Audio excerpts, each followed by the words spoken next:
Alright, so here's a few rare Goodman ductless air conditioners. Or they might be central.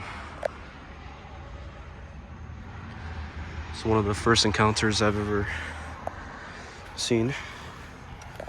You know what, this actually has been running. This is a 1.5 ton. I cannot tell this what years they're from. The serial number's all gone.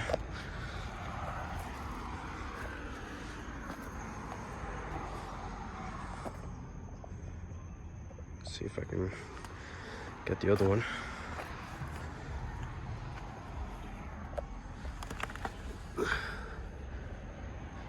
There's a GE motor right there.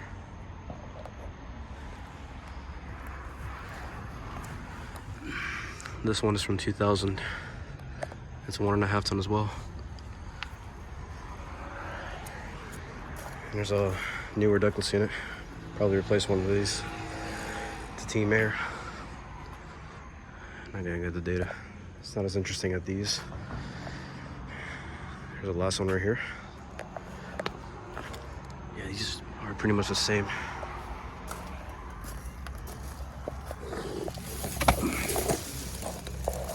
That is a 2000 1.5 ton. All right. Interesting. Never filmed anything like that. I've seen a few of my friends actually filmed those type of units before, but this is the first ever for me. So yeah, those are 3 Goodman ductless units and a Team Air, which probably replace one another. Thank you guys for watching.